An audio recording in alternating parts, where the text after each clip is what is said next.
It's not. There's mine. Okay, hi everyone! I clicked the audio on and then it didn't immediately start, so I was like, well, I guess we're not going to talk today. Welcome to the Wheel and Chill Show. We are back this week to talk about the side characters in Season 1 of The Wheel of Time. We're going to talk about the differences, the similarities of what they were like versus the books, and we're going to speculate about what all that might mean for future seasons of the show. So if you're into speculation, this is the stream for you. Hi everybody in the chat, welcome. So nice to have you here. Are Snacksies being provided? Well, there are recipes that you can access at your leisure on winespringcafe.com, but no, we don't have Snacksies to share at the moment via computer screen, unfortunately. But as usual, we're gonna introduce ourselves really quick, and then we are going to get into the discussion of the day, which is about the side characters in the Wheel of Time show. So let us start out with our esteemed guest on the stream tonight, who is Zuul, aka Danaloo. And we are very, very excited to have her here. And I'm just gonna let you kind of say whatever the heck you want to introduce yourself. Go ahead, Zuul. Hello, I am not a content creator. I am what I consider a community contributor. My main goal really is to support the content creators and bring people together.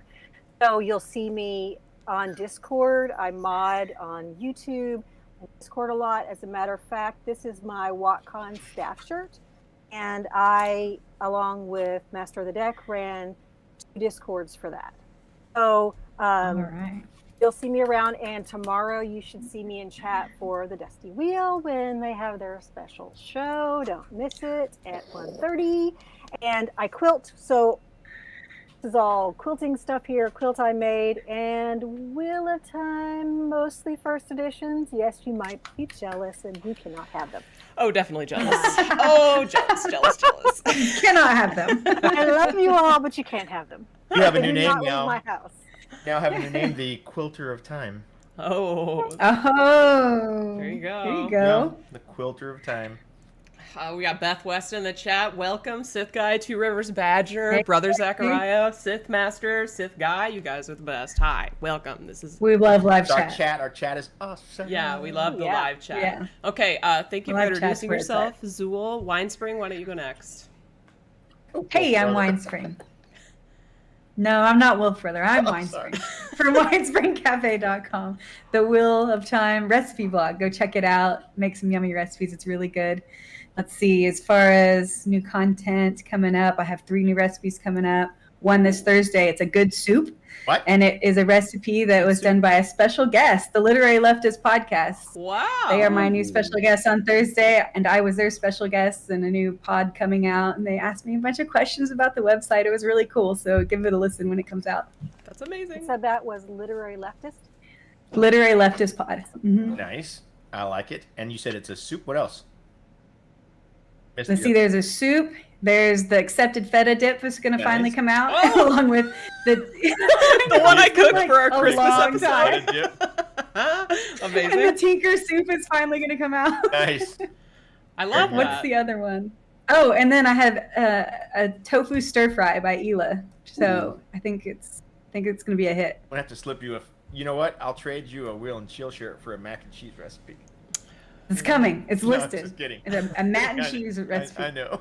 Matt and cheese. That's so good. I Matt love Oh and my cheese. God, that's what you call it, mac and cheese. That's amazing. You can find all that at winespringcafe.com. Please go check it out. Well, they're now after the stream, not right now. Cook her food. Go there later. So they're later. Cook her food. Okay, Tavern, why don't you say some things, okay? Go ahead. Greetings and salutations. I am Tavern, purveyor of merchandise. I make shirts and shit. This one. Oh, look at that. Shirts. Got a whole stream full of shirts tonight.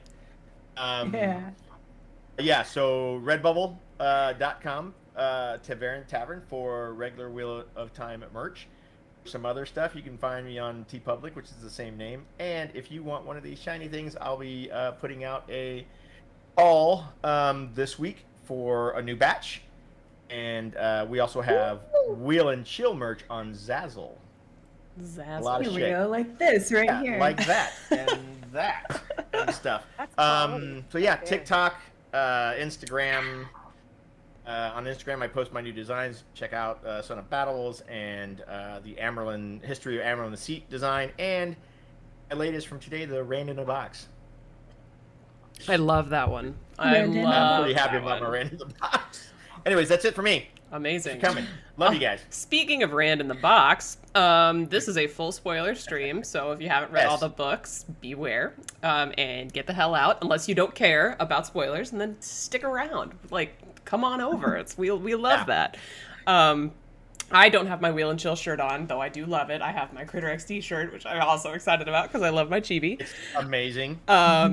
I know. I'm one of these things is not like the other, says Two Rivers Badger. I know. I fail at that. I thought about wearing my shiny shirt. But you wear it all the time. I do wear it all the time. So I am Kritter XD. I do Wheel of Time TikToks and YouTubes, and I'm on Instagram, and I am Logain Ablar on Twitter, and I have a Discord, and I have merch now, and all of our links, the information for all of that stuff is in the description of this video on YouTube. And also, I've got a couple designs that I made over the weekend that aren't available yet on my merch store, but I'm going to be tweeting about them soon, and I'm really excited about it. Some people, like, I talked to some people about these ideas at JordanCon and WotCon, and they thought they were hilarious, and so I'm so happy that I finally, like, sat down and designed them. So, anyways. They're amazing. Yeah, I'm pumped. I'm jazzed. And do you guys want to make our next guest announcement right now? Because it's pretty Do it. exciting. Go. Yeah. Okay. Everybody. We will we'll reiterate this probably throughout and definitely at the end of the stream. But next week, Thursday, right before the Rings of Power premiere, we kind of adjusted our time to account for the Rings of Power premiere. September 1st at 7 p.m. Central Time, we will have Michael Kramer and Kate Redding on our show to talk about mental health in the Wheel of Time and like how people use audiobooks kind of sometimes as a coping mechanism or you know, as like a safety blanket or just like to get to sleep at night, which is what I do. So I am so excited about this. Like, Yes. this has been in the works. Tavern has been instrumental. He's been our the contact guy with them, and we've been talking to them about this since WotCon because they are just the most incredible people. So that is something to look forward to next week, September 1st, Thursday night before Rings of Power, starting at 7 p.m. Central Time. So yes, I'm really excited. Yes. It's gonna be They great. are gems. They're so They're funny amazing. and amazing and thoughtful, and this is just, it's gonna be. I can't wait to meet I them. will say that Wolf Brother did guess it, but I think I played it off. Oh, okay. We did. We did. Good. He was Played it off guessing pretty well. that was your guess for today. Oh. Ah.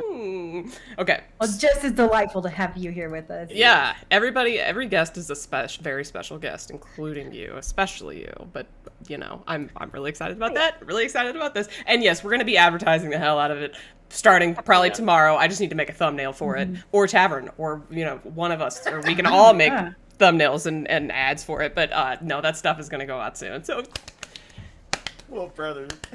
anyways, okay, so. Got a bromance with Wolf Brother going He on says, live chat. He goes, I don't really hate you at Tara and Karen, but I was right.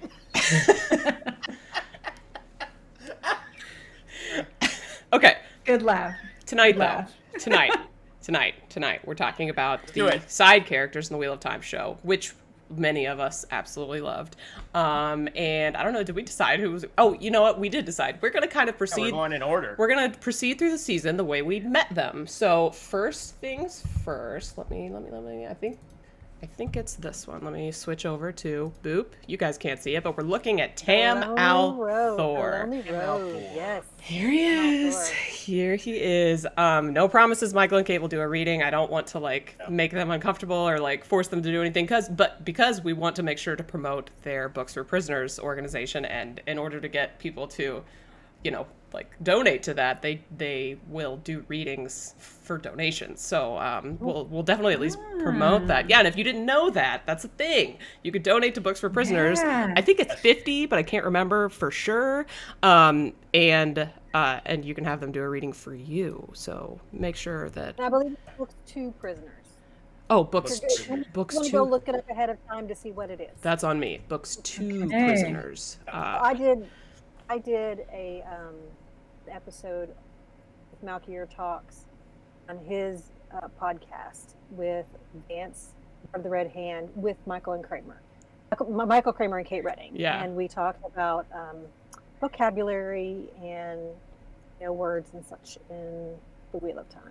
That's awesome. Wow, very cool. So you've already. And so we talked about Books to Prisoners. Books to, Books to Prisoners. They have a website, check them out, but and come back to the stream next week because we'll be talking to them about mental health and the Wheel of Time. All right, we got Daddy Tam. Papa Tam is on the screen. Let's talk about Papa Tam. Okay, so not, in my opinion, not a ton changed with his character. Zuul, did you see any glaring differences? I think especially there is a scene we didn't get. Okay. Which is a deleted scene. Oh, yeah. And he in that scene, they had him go into a little bit more of Kari Althor. Mm-hmm. And I remember that. I think that would have been a nice addition, but it would have slowed down everything. Yeah. So I can see, and he is such a consummate actor. He is so good. I'm really sad for those of you who haven't seen it. We got to see it at WatCon. But I really think they could have done just something a little bit more because he's such a great actor. I really loved his scene that they added with the lantern. Yeah. And that's the voiceover that they used for the first trailer. Right. Correct. Okay. And I really loved that. I think that was great use of that actor and explaining the Wheel of Time and reincarnation and all of that. So, and how the souls keep, coming back. Yeah. So I think that was a nice change that they did, Tam Althor. Yeah, his voice is just like so soothing, and I don't know, it's just like magnetic. So I totally agree that voiceover was absolutely clutch. I'm seeing in the chat, will we even see Tam in season 2? That's kind of what we're talking about today. We're speculating about season 2. Tavern, do you think we will?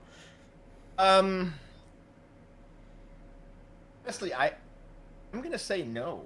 Okay. Primarily because if they're talking about books 2 and 3. We don't really get to Tam until they go back to the Two Rivers. I think it's book 4, if I'm not mistaken. Yeah. I don't think we're going to see them in book 2. But touching on what Zuul was saying about the reincarnation, that falls completely in line with Rafe was talking about in one of his interviews when he was saying the whole thing with Moraine and how they dealt with the whole searching for the Dragon Reborn. And they basically said it was like equate it to modern times. It would be like looking for the reincarnated Dalai Lama, and that's how they did it, right? That's how they focus. And so the whole Lantern Festival and stuff, me was amazing, especially with Tam's voiceover stuff. Because it really drills in that they believe in reincarnation, they believe in people coming back through the pattern and whatnot, and I think it's solidified. And even for non-book readers, I think that set the tone for the whole story going forward on the show. I don't think he's going to be in season 2. Yeah, I'm seeing a little chatter in the chat about I can't quite remember Winespring. I know you've read the books relatively recently, so help me out if you remember this. But there was talk about Matt and Tam, or sorry, not Matt and Tam, Abel and Tam going to the White Tower to look for the boys. Was that like an off-screen thing, or did you like get to witness that in the books? It's off-screen. You don't. I think so. We could maybe see. This season, if they want to show that moment where they come into Tarvalon, but you don't actually get it in the book. It's off screen. You just hear rumors about it. I actually forgot about that, but you know what? It's possible that they bring that in because they have been depicting a lot of off-screen stuff in the books. Yeah. In the show. Like Logain stuff, I would particularly. love to see that with Abel. The whole Logain stuff, the whole Karenni and Stepan arc, basically was a line that said, they lost, and some Aes Sedai trying to capture Logain or whatever. Yeah.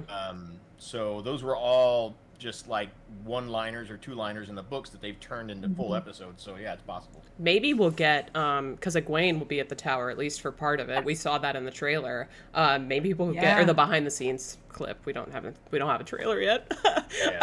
But we saw that in the behind-the-scenes clip. So like, wouldn't it be cute if maybe they removed that scene with Egwene and Tam on the village green or whatever because there was gonna be a similar one with her in the tower, and he like shows up and she's there and they get to talk. I would like that scene personally. That'd be cool. That would really be a cool. cute scene. But then, of course, they're going to get all cagey about it, and presumably she's going to think he's dead. We don't know, but presumably, and so you mean Rand? She's gonna think she's going to think Rand's dead, and so it's going to be up to her to tell him that or not? That's kind of brutal, right? Ooh. Yeah. And when he goes to the tower. Did you just stick on? Yeah, what is that? I know. I was like, "What is that?" It's my I voted sticker. Oh, nice. If you're in a state where you needed to vote today, you better have freaking voted. I don't want to hear smack. It's a voting day in Florida at the very least, so it's too late now, probably. But after 7. Probably closed now. Well done if you did it. We're proud of you if you voted. Anyway, Zuul, you were saying. I'm sorry about that. Sorry. Yeah. I just put a sticker on. I don't know what the hell happened. What was I saying? I don't even remember. You were at the White Tower, Egwene, Tam. Egwene telling. Having a combo.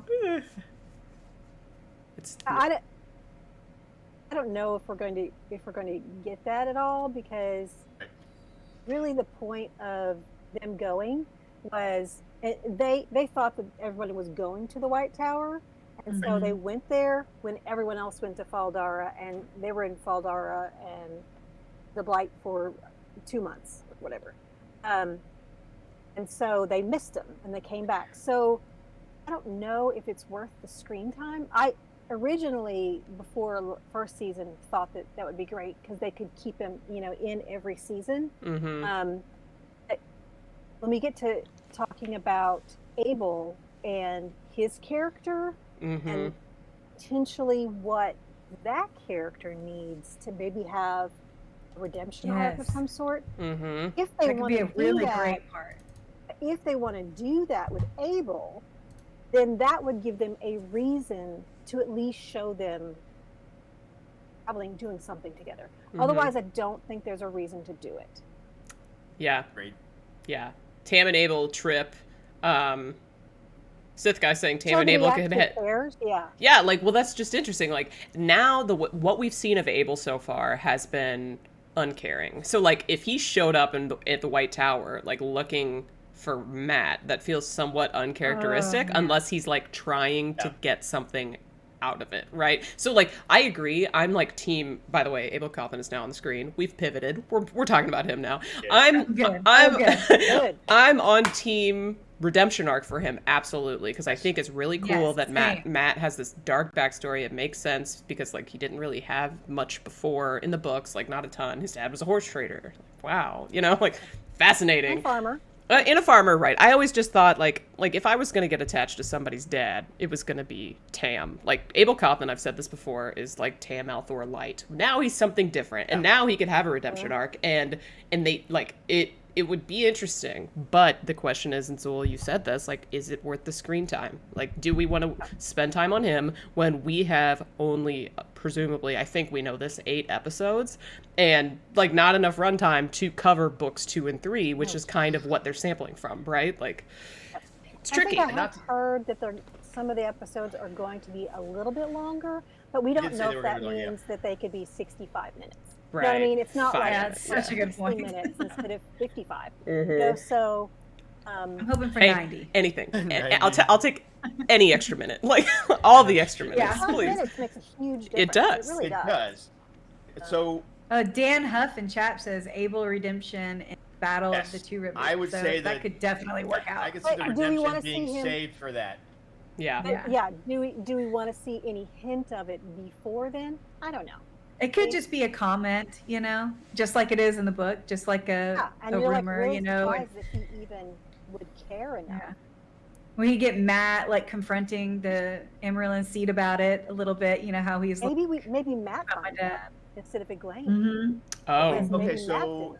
maybe. Because Matt finds out via Celine, I believe, right? Like she Yes. tells Matt that And then his dad he's came like, with him. That's right. she's like, hey, go ask them and see what they tell you because they haven't Right. told Yeah. you this yet. Boy, No. I love her character. Yeah, she's so bad. It's so good. Critter had a really a good thought that Uh-huh. I have like locked onto this. We talked about this during the it wasn't behind the scenes, was it? No, it was during the deleted scene talk that we had, where Tam talks about the summer that Egwene spent with him and Carrie and Rand up in the mountains while they rebuilt the burned down inn. And a Critter, I believe you said that maybe it had something to do with Abel, and maybe that's why they're on the outs. Maybe that's why everybody kind of looks down on. Maybe they had something to do with that fire or whatnot. I don't know.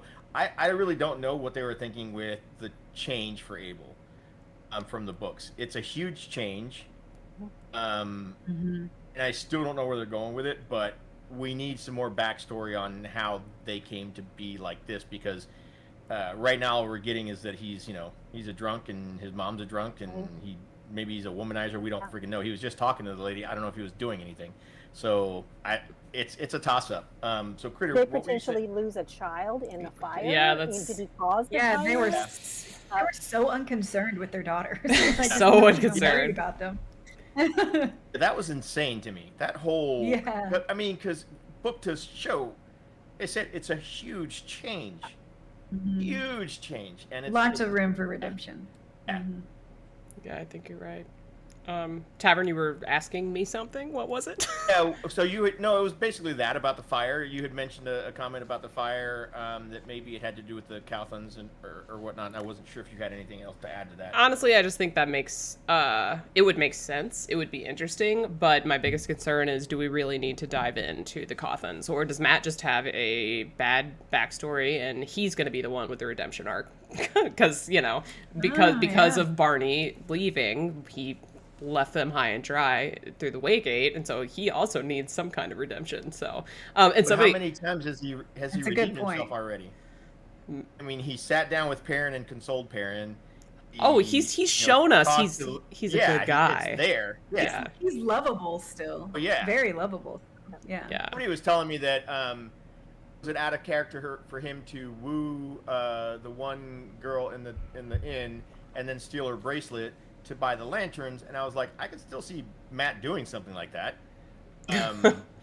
I don't know that Book Matt would see steal from. Uh-uh. I don't think so. He wasn't a thief. He Yeah. was a prankster. Like those are different. Yeah. No, I think yeah, that I with mean- them, part of that was them aging them up to be the appropriate age. right. Yeah. Well, And- it was just Egwene that got aged up, right? No.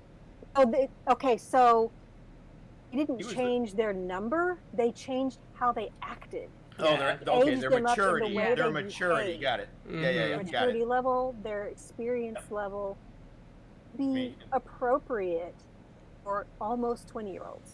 Yeah. Think 100%. Machine in chat says, didn't Matt almost Yeah. burn down the Winespring Inn by trying to cut open fireworks when he was younger? Yes, I think that's right. Oh. So that I could only got in trouble Yeah. for it. I didn't That could be- realize it was him almost burning down.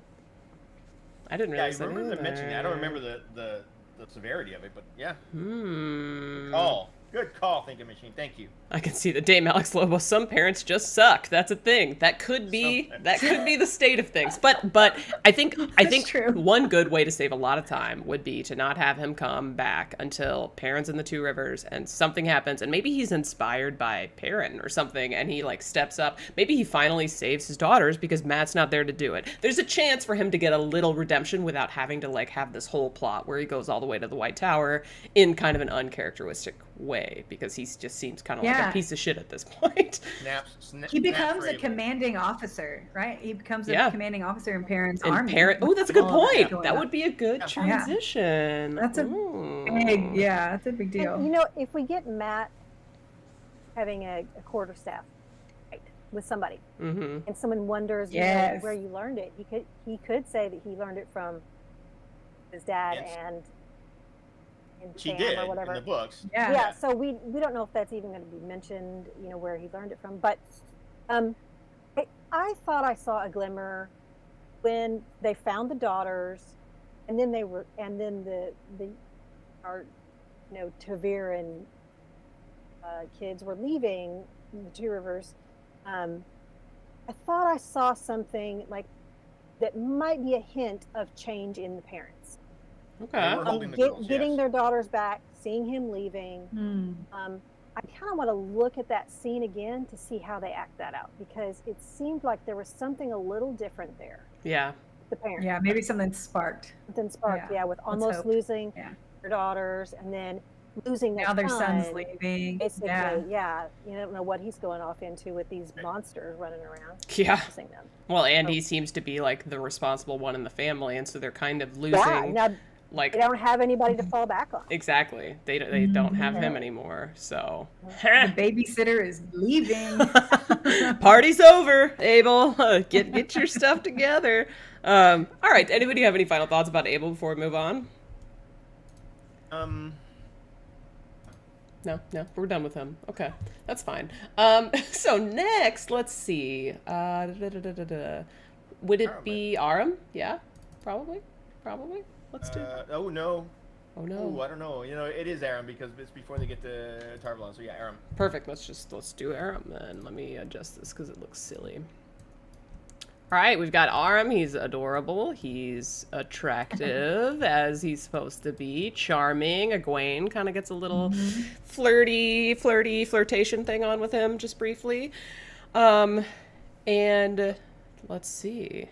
It's a good comment real quick from Red and Black Dog. Perhaps in the show universe, Abel was sent to war and he has PTSD, which is possible. I don't know. I don't remember if he went with Tam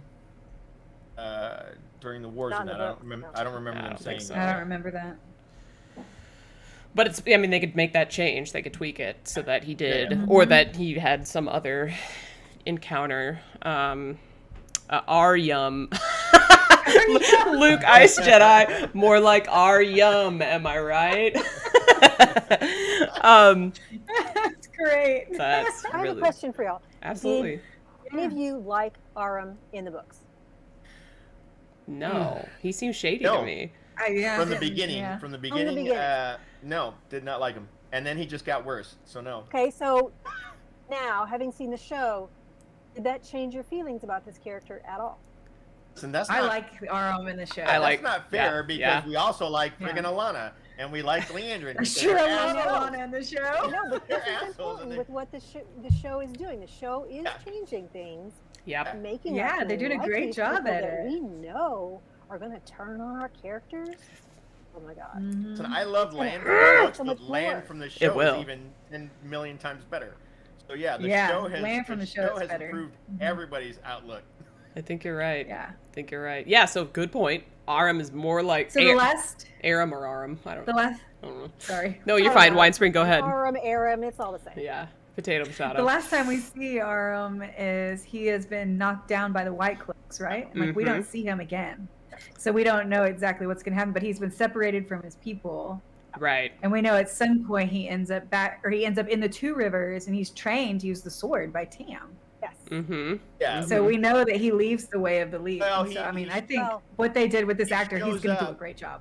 So the Tinkers were in The Two Rivers. Yeah. when the attacks Oh. happened, and they when the got white brought folks in. showed up. Yeah, and they got brought into Amon's Field. So he they gets barely reconnected made with it his to Amon's people. Field. Yeah. So that's where he runs back into Perrin and them, and that's when he turns from the way of the leaf. That's And right. decides Okay. to start following Perrin Goldeneyes.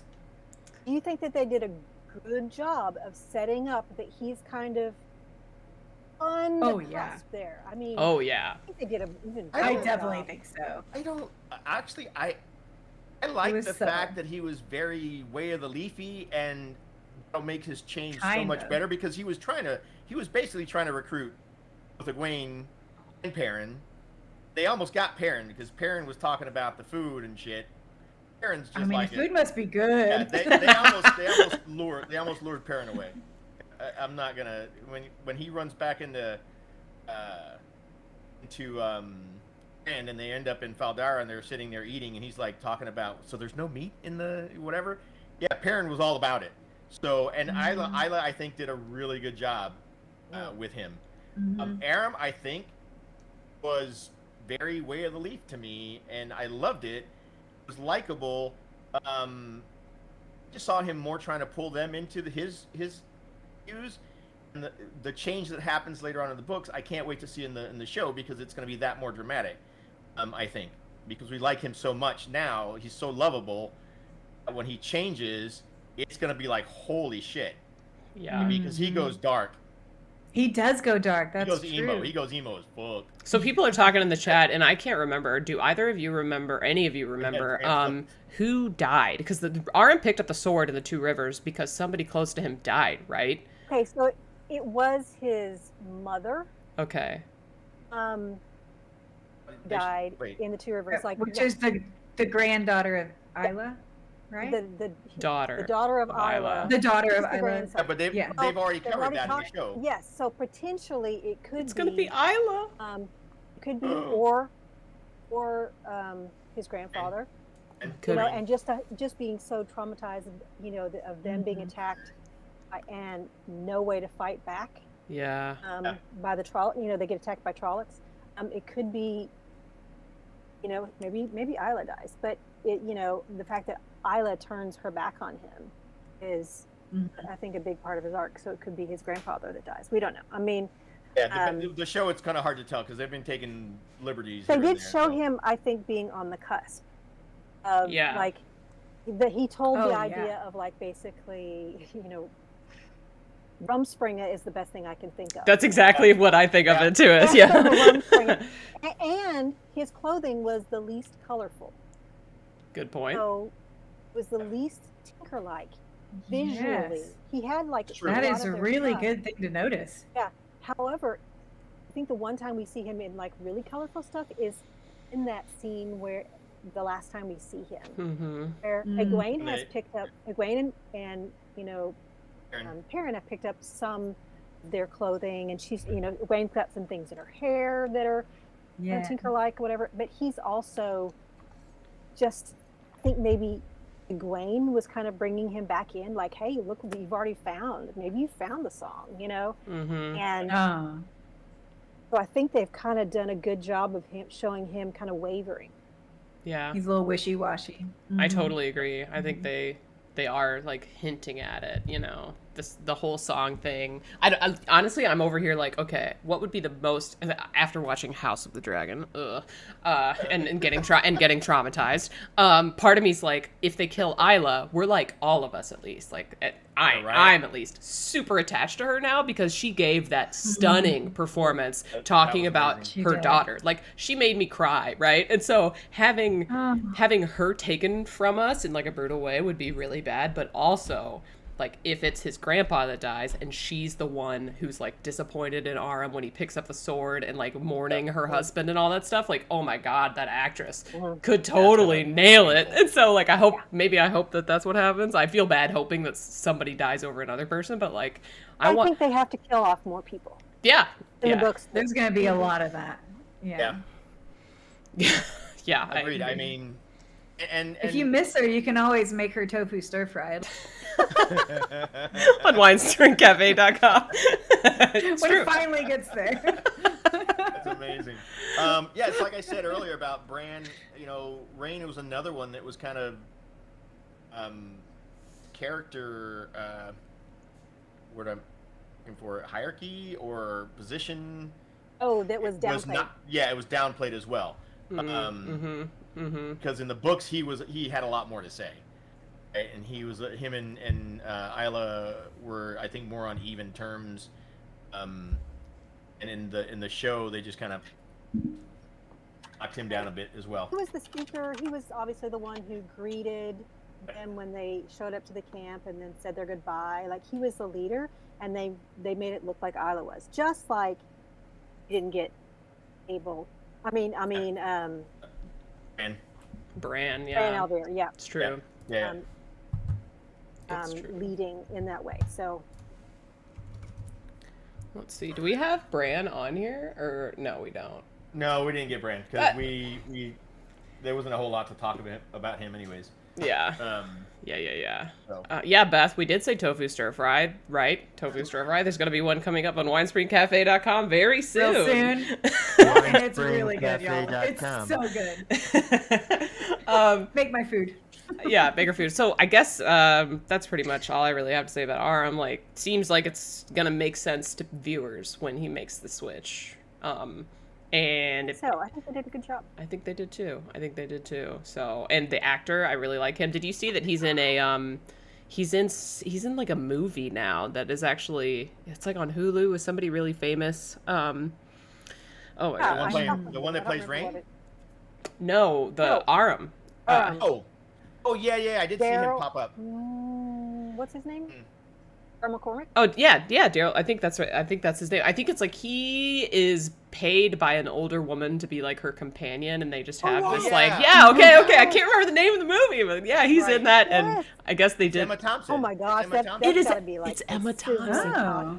I know, right? Emma Thompson. Yeah, he's like a gigolo or an escort.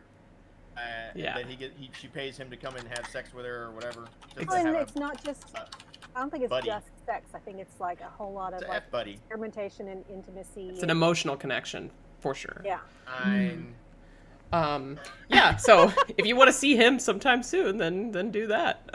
Then go check him out in whatever that movie is. Google Daryl McCormick, I think, and Emma Thompson movie, and you'll find it, I assume. Okay. Emotions. Here we go. We didn't talk about Thom yet. This is going to be weird. I'm going to have to adjust this real hard. Oh, yes. Okay, dude. Yes. Here we go. I have to fix this. Hot Thom in the house. There he is. There he is. That's what I like to see. So, I love Thom. Like, he's great. I loved him in the show. I was sad we didn't get more of Thom. Yeah, basically. Zuul, how do you feel about the change? The obvious change where he wasn't there from the beginning. I really like they have a younger, grittier Thom. I think it fits. It fits with the world and the longevity of the show and what all this character has to do. I think was a good choice. I just think he appeals to more people. I'm completely fine with I am one of these people. I think like the guitar, absolutely all the way, great decision. I really want to see him each one of the boys something. Yeah. Juggling or singing or playing an instrument or something. I don't know if we're gonna get that. Does anybody think we're gonna get that? I'm still looking forward to Rand with a guitar. Anyway, here's Dragon Wall. Like, come on, you know what I mean? I want that so bad. Dragon Wall. So I want it. I don't know if we're gonna get it. I don't think we are either. But I want it. Yeah. But I don't think we're gonna get it. I don't think we are. So, anyways, unfortunately, no. So in the later books, doesn't Thom marry and become the warder to? Yeah, to Moraine, you cut out, but yes. Okay, so this actor Talk definitely to I us could about see her that. going for. Same. Yeah. The most I get it. She's do your most thing. Right? the most surprising marriage in the history of literature. Yeah. Maureen and Tom. Yeah. So how did you know they were? Yeah, How did you know they were hot for each other? Well, one time you said, "It's a nice lady." That's I fucking told you right. That's all it took. That's all it took. It took nothing else. She says, Master Bard. Oh my god. Master Barter. Master Bard. Okay, I guess. Drumming my life with her fingers. Random Noman's asking, did they call him a Gleeman? Has that been said on the show? I thought it did. I think it was. Yeah, she said the Gleeman's about to play, I thought. Or she was addressed as like Master Gleeman or something like that, I think. But yeah, I could have sworn that they said that. Doesn't he, when We he, got a bunch of when he guesses. talks to Matt, doesn't he talk about being like, the man who knows, knows things, and A man who knows the I don't know. past. Yeah, the most dangerous person is somebody who knows I the think past. he was Man, talking about. Yeah. I don't know. I don't remember me and Gleeman. I have to watch episode 3 again. Oh I my know. gosh. Well, episode Yes. 3 is a You good have to watch one all though. of I them. love episode 3. The like side quests, like Rand and Matt on the road. I was like, before the show even aired, that was one thing that I was really excited to see, and the fact that we got one like episode where we got Rand and Matt on the road and they're making jokes and all that stuff, like it made me so happy. So yeah, rewatch Oh, they episode make 3. great jokes. The best jokes. I was Yes. so pleased with that. But oh yeah, donation for the Gleeman. There you go. That's what they were saying. I remember that now. For the Gleeman, yes. Mm-hmm. Yes. Oh, good job, Justin. But somebody made a good point that Tom could conceivably show up in Tarvalin, and Matt is there, and they could conceivably like join together and end up over in Falma or in Tyr or whatever the hell they're going to do with the plot. So that's a good point. Maybe Matt does learn to juggle from Tom, or like throwing knives or something. I don't know. Like, Well, That's another if thing. I'm not mistaken, Tom and Matt are the ones that meet Aludra. So there's They're two. traveling together. There's two things. In book Mhm. 2, Rand meets up with Tom. yes. Yeah. Tom decides And not to go Karian, right? with Right. Karian, and Tom decides not Yeah. to go with Rand. He chooses Right. not to.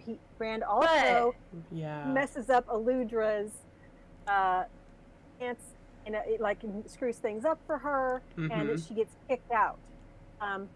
Then when it's like Tavern said, we get in book 3 when you have Tom drunk in Tarvalon, and Matt meets finds up with out. him, and then they go on their like buddy. That's what I want. thing. That's the one. That's the one I want. Sitcom. And that's the one. That's I right think where we're I gonna am. do. in Yeah. Dragon Reborn. Oh, really? That's so Right fun. there. Yeah, I can't wait to get to it, hearing you talking about it again. Didn't need to do sitcoms between seasons. Yes. Little buddy journeys. I want the buddy, Little all the buddy sitcoms, journeys. I right? want the buddy Yes, sitcoms. Like the three ladies have their own show. Tom and Matt have their thing going. I mean, there's Yeah. enough viewership demand here. We should see. I would watch the hell out of that. I hope we get I would Gar, watch Kate, and it. Gia. Like, Oh. Oh, yeah. that could be the Yes. perfect like rom-com, honestly. Like, come on, guys. Company war movie. Well, Beth Weston has an excellent point, and I agree with this in that Tom hates the Red Aja, so it would be so perfect because Moraine set up the Red Aja going for Matt, right? 'Cause she sent a message with Amalisa. And so Matt's going to be pursued by the Red Aja, and Tom could save him from them. How perfect would that be? It would be so perfect. Oh, and he's yeah, because he suspected- couldn't save Owen. Yes, Yes. And he's suspected. Make Winespring cry. It was so sweet. Sorry, Zuul. Go ahead. Well, and we got specifically that Tom suspected that there was some power stuff going on with Matt, and Yeah. like, hey, stay away from the Aes Sedai. No, Exactly. Because So- Tom originally in the show, Tom originally thinks that it's Matt showing signs of Exactly. of the power, Yeah, that's the oh, I'm so ready. the power of voodoo. I want that so badly now. Like, if it doesn't happen, obviously, I'm sure it'll be interesting. But that's the thing I want. Okay, so let's do some reshoots and make it happen. Like, if it's not the plan already. Like, okay, dibs on that plot. Thanks. this is what the people want. This is what I mean. Look at that. Look at that face. Give it to us. The more Thom, the better. Is all I'm saying. Like everybody in the chat is thirsting after Thom, and there's a reason for that. Okay, Dynan. Everyone, shut up and look how sexy he is. Exactly. We love Thom. Let's get as much Thom as we can, and that's really all. More Thom. That's really all we have about Thom, unless you guys have other thoughts. I thought they did a good job with having him play part of the same role of giving us information. Yeah. It was, Yes. Which makes he sense. gave He's us clean. Yeah. information, when he was talking with Matt, when he was talking with Rand. I think it's the same soul of the character in that sense that we get for what he plays in the books. And I think that's something that the show is doing a good job of. They're giving us some of the characters, like it's not exactly what we got in the books, but it's the soul of the character. It's the part that they play, and it's part of who they are. And I like that we get that with Thom. And I love the relationships that we get, which are mentorship relationships. And so that is one of the things that Thom does well, and I really want to see it. Amen. Yeah. Amen. I totally agree. High five. Hi, That's like, one of my you favorite guys things get in the book. wrong way, Winespring. Wrong way. Go the other way. Demolition. What a- Demolition Devin in the chat, real quick. Medieval McJagger is my fave of the nicknames that came out of the show. Theme part of the book is Medieval cute, but McJagger. It's pretty medieval funny. McJagger. That was one of my favorite part of the books were all of the mentoring that happened between the characters. Right? Like Lan does a lot of mentoring. Thom does a lot of mentoring. Later on, Elias. Ruar. I mean, Ruar, Elias. Lorraine, come on. Yeah. Bashir. Yeah. Tavern Lorraine Bashir is does mom. a lot Bashir. of stuff. Linny, of course. Of course. Linny is, she's the queen. I was actually on Tavern Talk with the Puppet Brothers, Ryan and Dan, the other night, and they were talking about parenting in the Wheel of Time. And I'm sorry, Linny I came missed it. I up. was going to be on that, Linny but came I up because missed it. somebody, No. I think it was Loyal's Library, but the question was, Morgase a good mother, a good parent? No. I think the overall. Yeah, I think because Linny pretty much raised everybody. Oh, I mean, that's Morgase. just rich people, though, right? Like, Anyways, Rich people. Linny popped up, and I just wanted to say that Linny is the best parent in the history of Wheel of Time. So there you go. ooh, Tam, though. What about Tam? Can't But forget yeah, about Tam. how many Best people did mom. Linny raise? Oh, Tam is a great parent, but how many people did Linny raise? That's a good point. I don't even Think know. about it. Probably a lot. No idea. Zool, what were you saying? Morgase, Whole bunch. Morgase, Elaine, Morgase's mother, I think. Yeah, true. Yeah, and A then, lot. you have three, Morgase's three kids, the two kids and stepchild.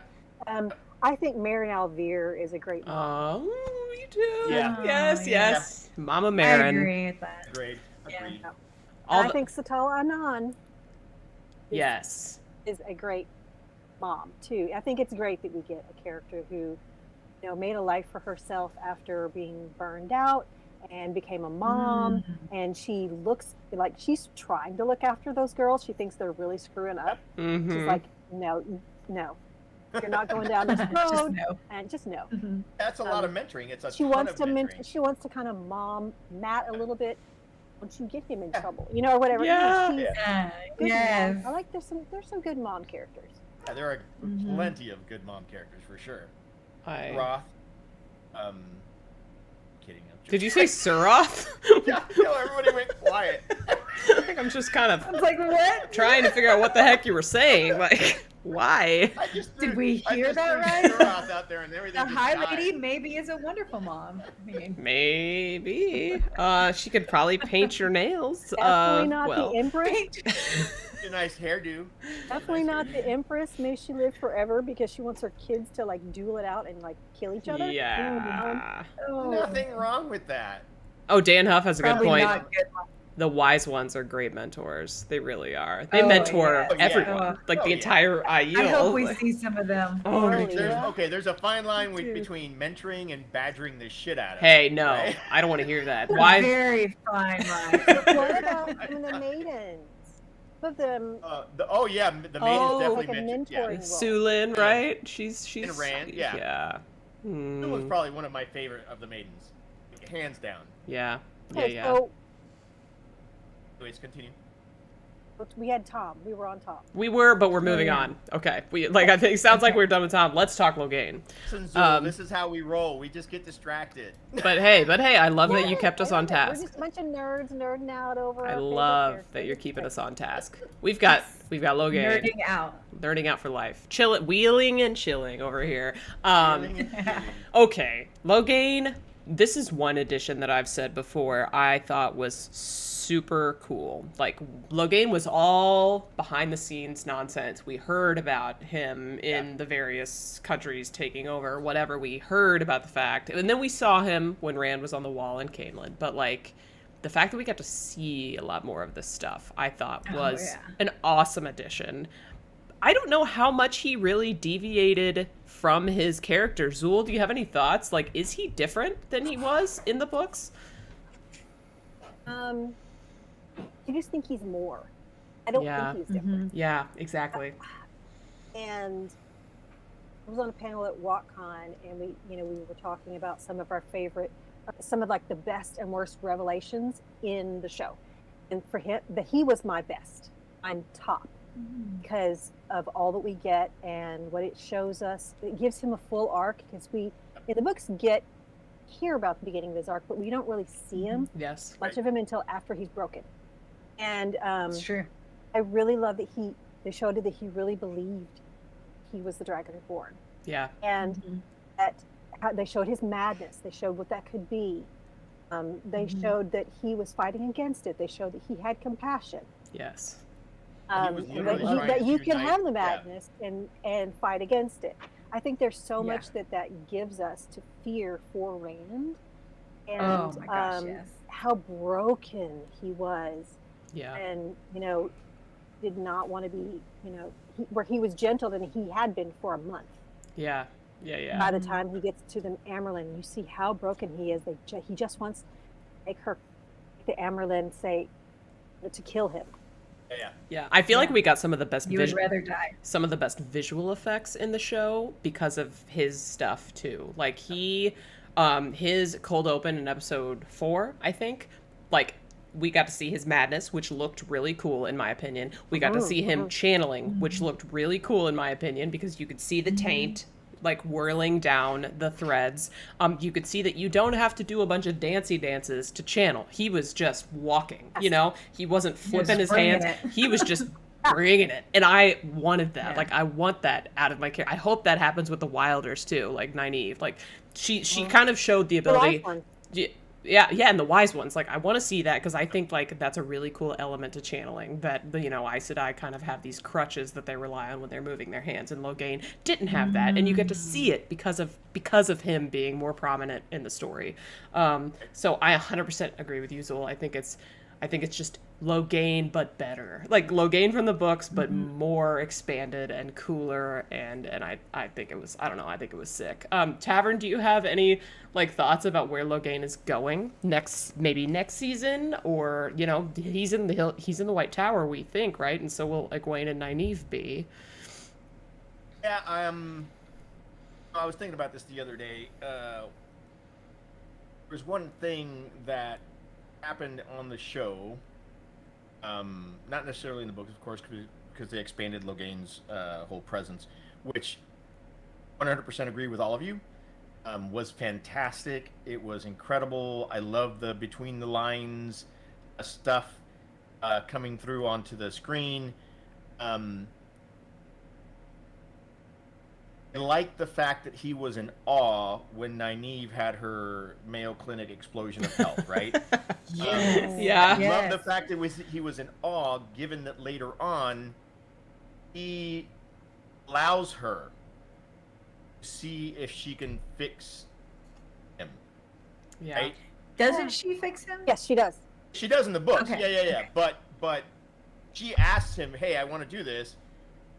And he allows her, and they're setting up this trust. If he's going to trust anyone, he saw what she could do. Yeah. I think that's a big point or step to what's going to happen later on. That's a cool point. Right? I hadn't thought about. Connection. Yeah. Look at you. Sith guy agrees with me. That's a cool connection. Wow, Tavern. Well done. It I is. love that contribution I to the tried. conversation. I tried. Winespring, do you have any thoughts? Like as I said, he's in the tower right now. Is he going to be a part of the escape, or ultimate escape, like with Swan, or what would your prediction be? I haven't read that in so long. Okay. Is that what happens in the books? Like he escapes with Swan and Liana, yeah. After they've been stilled, right? Like, and yeah, And Min That's gets right. them Okay. out. Yeah. And Min, that's Yeah. right. They- Okay. That's- Man, I would love to see that. They Yeah. take him because they need like a bodyguard kind of thing, and they found out, I think, about the Reds, if I'm not mistaken. Well, they just probably also feel bad for him. I think like they actually have a heart. Did they find out about the info where the Reds set him up? That's what they use in what's the freaking town? Oh, Saladar. Well, I think Saladar, they in told Saladar. him that. I don't know how real that was. I think they Yeah. I don't know how manipulated real him. it was, but I think Yeah. it had to do with but I think he either played along with it or it was he told them. I'm not really sure, but they were bringing noblemen and people to him so that he could tell them the story. Yeah, They were they trying to used use that him. to They turn did. against They Elida. did use Yeah. him. Yeah, for Yeah, sure. Right. So, Swan invented that. Okay. yeah, they kind of invented that. Salad bar. I just wasn't sure if that was before they left the tower or after. Yeah. After, yeah. So go ahead, Zuul. So I don't believe in a lot of wild theories or things that are not proven. But in I the books. love theories. Go ahead. But yeah, I tend to be one of those like realists. Let's look for the proof in the books. Mm-hmm. That is one where I think that maybe there were really red sisters there that were black red that were trying to set him up as an agent of chaos, that they could then go and grab and gentle and parade and like bolster their power in the world and Yeah. just their agenda in general. I think the I best. think that there was maybe a kernel of truth there. The best lie is one that's somewhat true. So I agree with you. Like the whole vibe in the books, in my opinion, is like because they like give him names, and those names end up being like bad people, right? And so it's kind of like, well, maybe that's sort of right. It sounds right. Like I don't know. That's a good point, though. I don't know. What do we think about? Anybody else have any thoughts about Logain, or we're gonna leave it at he's probably gonna leave the White Tower with Swan and Liana whenever they end up getting stilled. So Think Machine brought something up, and it just clicked in my head. So they took Logain because of Min's viewing. Oh right, the Where glory. Glory. Oh, yeah. The glory, and they took him because of his hatred for the Red. True. What they did to him, and Think Machine is saying, well, that's what kept Logain alive, was his revenge against the Red Sisters, and Swan used that. Good But point. yeah, it was the viewing from Min that caused them to take him with them. Okay, that makes sense. Okay. I forgot about that detail, but Well, that I makes think a lot of he sense. kind of like ambushed them and said, "Hey, that's her horse." Take me. Take me. Whatever, he was like, "Hey, you're leaving. I know you are. Take me with you." Yeah. Whatever. Mm-hmm. And they end up in the rebel. Saladar. Yeah, they end up. Is They end that up where in, he in is? Saladar, yes. Eventually, like Okay. after they encounter That's Gareth where he Bryn. Salad bar. Yeah, Salad bar. bar, yes. That's Salad Bar. And that's where Caesar salad bar. That is where Nynaeve heals him after, in my opinion, a little bit too much time spent at Saladar for Nynaeve and Elaine. But you know what? It's okay. Like it ended up. Like an episode. Right. Well, that's fine. I mean, the show's got to condense some stuff. Okay, we gotta keep this momentum going. The next person, I think we just talked about Logain, so it makes a lot of sense to talk about this bitch. I love her. I love her in the show. Sorry, it's Liandrin. It's Liandrin. It's Liandrin. Sorry. It's Liandrin. My cosplay for the year, Liandrin. She was fabulous in this. Like, she is the worst. I love to hate her. She seems more adept. She seems more deft. She seems more cunning than in the books. Smarter, in my opinion. Winespring, do you agree with that? Yeah, and I'm really glad that they did that, because the scene where she like lures Nynaeve, Egwene, Elaine, and Min to get them to High Lady Suroth. Yeah, like, it's going to be more believable now if they end up following that in the show, I think, because of how depth, I can't even say the word, how awesome she is. she's her maneuvers are more impressive, like, generally. Obviously, but like, she's believably like badass. Yeah, like, Nynaeve can kind of read into her nonsense, but, like, you know, you're buttering me up, whatever. I don't know why necessarily, but I can tell you're being weird. But like, the way she, you know, positions Moraine against Swan and, like, forces Swan to take moves that she wouldn't have made, like, that kind of political stuff is not the kind of thing I would have expected from Liandrin, which makes me wonder, do you think they are fusing Liandrin with any other characters? Zuul, we've talked about this on the stream before, so I'm curious what you think about it. Is she merged, or is she just kind of the precursor for future smarter Aes Sedai? Or more evil Aes Sedai? I don't think that they're merging her with any major characters. Like, definitely not. I've heard a lot of people say Alviarin. Yeah. But because I really think that they will have Black Aja who leave the tower, are known as Black Aja, and then you need somebody who stays in the tower as Black Aja, who, you know, who can help guide and put Elida in and, you know, guide her. But they had a behind the Forsaken for scenes, that, didn't they? Oh, Masana is not really, you know. She was in the tower for like. I mean, she was poking Alviarin, like, right? Yeah, but I think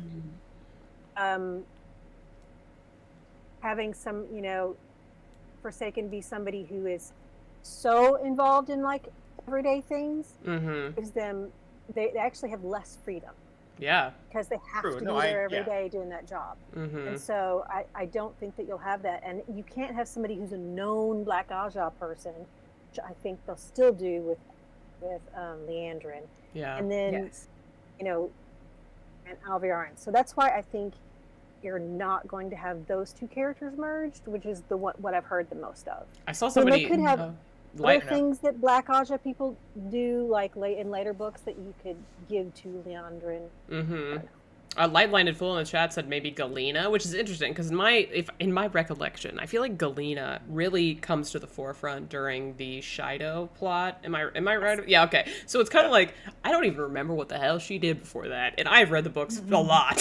So book 6 is where you really see her. Basically was the one that I think that kidnapped Rand, put him in the box.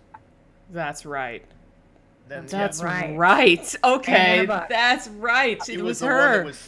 She was sent to Carrie Ann to. She was the head of the delegation. Okay, you're right. Okay, fine. If they merged, and Liandrin would be putting Rand in a. That would be good TV. It would be good TV. The thing is like Zuul's concern, which is Liandrin outs herself by betraying Egwene in book 2. Pretty early on. So the question is, like, could she maybe navigate that in such a way that she doesn't actually out herself? Like, is she kind of higher up in the Dark Friend circle? Maybe we get a Dark Friend social that proves that. I don't know. I mean anything to get a Dark Friend social. But he did. Yeah, Rafe confirmed that we're getting it. So amazing. Yeah. But you know, maybe we get confirmation that she's a little higher up and that she can kind of like command people, and so somebody else gets outed, not her, and then she ends up taking Galena's role on. I don't know. It's something. I would love to see Kate Fleetwood do all of that. I agree. Yes, like she could totally pull that off. She has killed it thus far, and so I have. Yeah. So, I have a thing about Liandrin. bring it on. Let's Oh, hear you got it. a thing for her? Oh, Huh? I mean, No. You have a thing for Liandrin? understandable, Tavern, but okay. Listen, We get it. We totally get it. For women. So, Oh, yeah. I mean- Liandrin. I was gonna say, where are we going with this? Kate Fleetwood is indeed a beautiful woman, so that makes a lot of sense. She is. No, so in the books, Liandrin talks the girls into leaving the White Tower, taking the ways, going over to, Erdeman, whole Sarath thing, right? I think that they've started embedding that rapport. Liandrin spoke to Nynaeve, right? Even though Nynaeve was like, oh, that woman's a snake, whatever, but they still talked, and she was pleasant with Nynaeve. Persimmons are in season. Right, but this was at the camp. This was at the camp with Logain before they got to the tower. When they got to the tower,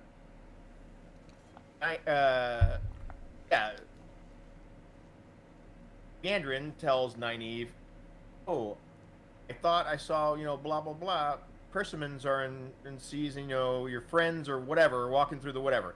And so she gave Nynaeve that push that got her to the inn in Tarvalon where she found, Rand and Matt, right? Established a little trust there. Establishes trust, so that later on when she says, "Hey, we have to, whatever," she's got maybe Nynaeve a little confused or whatever, and that's how she lures them out.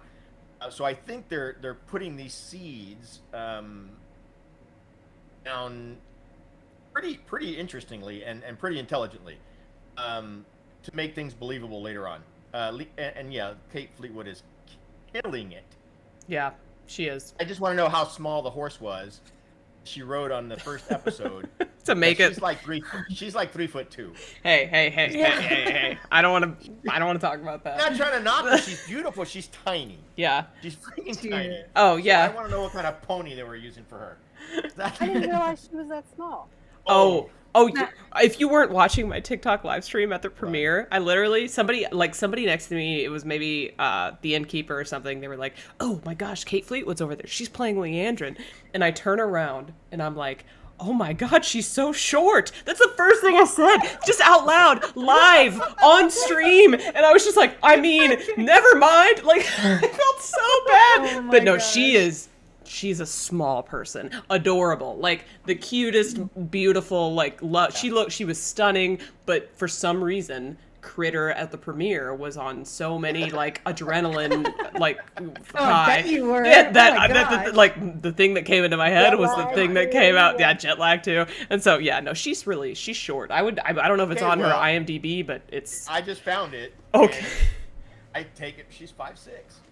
No You don't believe way. it. Okay, maybe she's just Says really she's 5'6". petite. Maybe she's just like tiny. 5'6". I don't believe Yeah, that that's for a not Like second. a shorter than that. That's like a basketball roster where you're like, I'm You look super 5'7", short. but my basketball coach said I was 5'9". Like, it's not real. It's not real. I don't think it's real. I mean, that's taller than me. Well, yeah. I mean, I'm slightly above average for a woman, so I thought she was shorter. I thought she was tiny. I did too. And maybe it was because she was off in the distance. Maybe that was the problem. But anyway, she looked short to me. That's why I said thank you so much. That's one of the things that makes you endearing. I don't have a filter. Yeah. We always got to get a story from you. I think we installed filters on our stream. Yeah. Tiny person with incredibly large presence, Black Tower podcast. Absolutely. I haven't seen you yet in the chat, but welcome. Oh, Kate Fleetwood is pretty amazing. You said that further on. Yeah, you guys got to interview her. Jealous. Yeah. All right, we got to keep going though. Liandrin, well, we've speculated several times about, who knows what she's going to do. But let's talk about another Aes Sedai who showed up about the same time Liandrin did. Alana. I love Alana. And her snack warders, yeah, she's She's a snack herself. she's incredible. Like I follow her on Instagram. Yeah. She's one of the. I do too. She posts more often than other Wheel of Time people, so she gives me life every day. All the time. All it's the wonderful. time. Yeah. Yeah. So Alana, she is likable. It's another one of those characters that's so likable. Zuul, how did you feel about that? How did you feel about it? Oh my gosh, I love her. Yes. Me too. No, because we didn't really get to see her a lot. before book 4 in the Two Rivers. Right. Yeah. So we get to meet her briefly, and then we get to see her a little bit there, but she's already sad because she's lost a warder, and so I love that they showed that she had a friendship with Moiraine. Yes. And that they chose different Ajahs, but they were novices together, which they were. And so I really like that. I like that's one of the things they also did with Liandrin, showing that she had some sort of relationship. Some history. Some history with Moiraine. Yeah. And so, but I really like that. I really love what they've done with her character. And, like Aram, when she does Rand dirty, it's going to make everybody just be pissed. Yes. So pissed. Yes. Yeah. I think it's brilliant. I think it was brilliant, obviously that they brought the Aes Sedai in early and that they gave us different Aes Sedai to follow. And she is just so endearing and a great representation of a Green who has multiple warders. And I love everything they did with her character. Just everything. And she's such a great actress. Oh my gosh, she's so likable. Yeah. It's gonna be really devastating if she ends up doing what we all expect her to do, which is bond Rand. She's gonna do it. But okay, so Winespring, do you think? Both sides of her. Oh, okay. Well, you might have actually. Never mind Tavern. Then it sounds like you might have been on to what I was about to say, which is she did, however, in the Hall of the Tower, kind of go against Moiraine for like the good of the Aes Sedai or whatever, whenever she sided with Liandrin, right? And so we have an Alana who's willing to turn on Moiraine, or like do things that aren't the best for her friends. So I assume that's what you were going to say, Tavern, is she's... Oh, actually, no, that was not. Oh, well then, okay. What the hell were you going to say then? Sounded like you were going to say something. No, continue with that, and I'll bring it. Okay, then Winespring. Do you think that was enough of a sprinkle, enough of a breadcrumb to like establish that she will be willing eventually to do what she did with Rand? I mean, it could be. I mean, it wasn't like super shocking when she did it in the tower at the same time, so I don't know. I don't think that the Alana from the book and the Alana from the show are that similar. Like, I was just reading the scene for Egwene's raising to accepted, and at the end of it, Alana is like asking for penance, like to go wash dishes with them and that kind of stuff, like as an Aes Sedai. Like, that is just really shocking that she would to be in trouble, or be sent to Sherry Am's office for spankings, I cannot see Alana in this show doing that at all. Right. Yeah. Not at all. So I don't know. I don't know what she seems like a whole new world, a wonderful, fabulous new the possibilities are endless. Zuul, do you have any predictions for Alana going forward? Is she gonna do the thing, or? Well, I think she's definitely gonna do the thing. You had she's gotta do the thing. Yeah, when you had Steppen, she basically I think had put forth to him that she would take him on as a warder if he wanted that. True. And so you have that sprinkled out there, like. She's willing to do that. She's willing to bring on another warder. And so when she loses a warder, it's going to be, you see that she's willing to bring on more warders and someone problematic. So someone who has mental damage, like you have, a warder who has been damaged by his Aes Sedai dying, but you have Rand who has potentially going to go mad. Who wants to be chained to someone like that when it could hurt you? Yeah. And she also tried to bond Perrin. Yes. She said that she considered bonding. Yeah, and it's like Fael who like runs her off, like threatens to kill her or something. So she is definitely out there looking to. Yeah. So okay. Yeah, Tavern. Now's your time. With Alana. Okay. So with Alana, there were several things that we saw in the show. One, we saw this loving, caring side, the friendly side. We saw in the Hollow Tower when she basically sided with Liandrin. That I think has to do more with them depicting tower politics than anything else, right? Yeah. Mm-hmm. We also saw Alana as a force to be reckoned with on the battlefield. That's a good point. She went balls out in that fight. Like, she went out. So you take that all into consideration. You see that she's a fighter. You see that she's somebody that cares, and then you see somebody that's politically savvy. And then we had 2 complete episodes that show the damage and devastation of a warder losing his Aes Sedai, or vice versa, right? That bond, what that causes, so that by the time she gets to Perrin and then Rand, where she is distraught. She is not in her right mind frame. She has got PTSD from losing that freaking warder, and she's trying to heal that gap that she now has by pulling something else in. And she tries with Perrin first, right? Until Fael's like, and I'm saying Fael to appease Kritter. Yeah, you're a fail guy, aren't you? I'm a fail guy. But then when she gets to Rand makes the mistake of going to see them by himself. That's 1.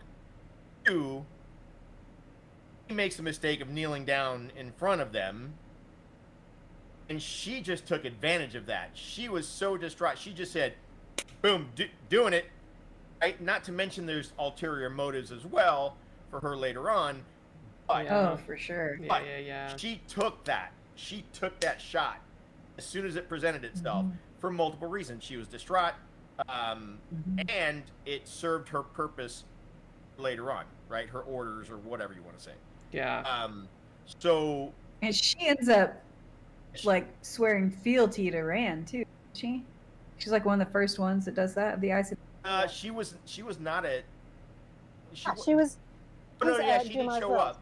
Yeah, she showed up after with the rest of the troops to rescue him. Yeah, but she showed up with the 2 Rivers folks and the Perrin ran into them as they were heading out there with the Aes Sedai group, right? Yeah, I mean, that's gonna be a real her character arc on the show is gonna be insane. It's gonna be something. Oh yeah, I love that they got. I can't wait to see it. She's perfect for it. I love that she really is perfect. I love that you brought in her battle skills. Yeah. Oh my God, yeah. You know, looking forward to, that's another reason, is like looking forward to Tarmon Guyton. You know, if she's like, oh, he's really the Dragon Reborn, we need him at Tarmon Guyton. Someone needs to bond him, and fight with him. You know, someone, not only the tower politics thing with like somebody needs to kind of guide him, control him, but there are many different reasons that I'm not supporting did.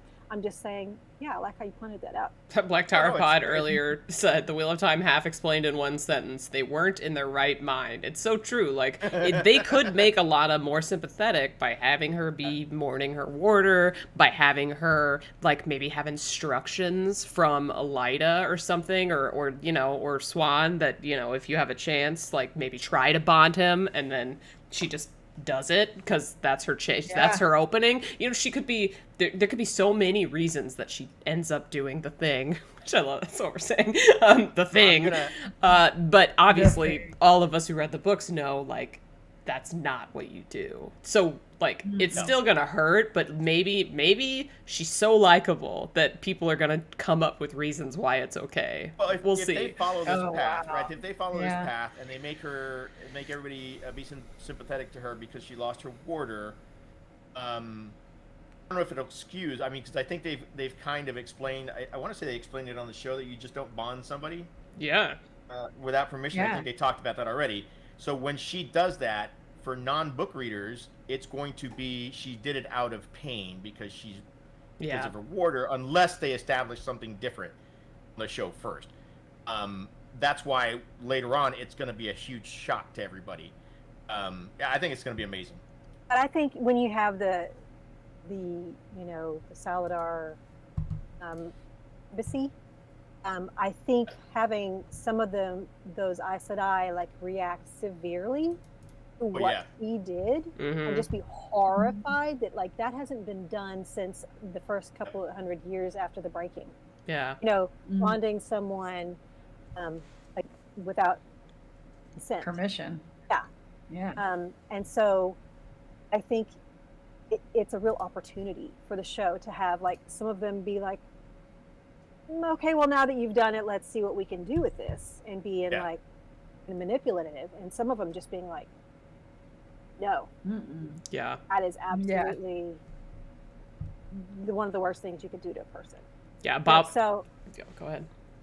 No, go ahead. I was just gonna say Bob White on the Twitch chat made a good point. Another thing that she could be like saying in her head is this is gonna give him the benefits that warders get, which is increased endurance, all that stuff, and like he's gonna be at the last battle, so he needs to have these benefits, and that could be yet another factor for her, which is a really good point, Bob White. Sith Master though on Twitch also says still non-consensual. It's still not okay, but there could be 8,000 reasons Alana does this that show watchers only will be like, oh, that kind of makes sense, right? And book readers are going to be like, no,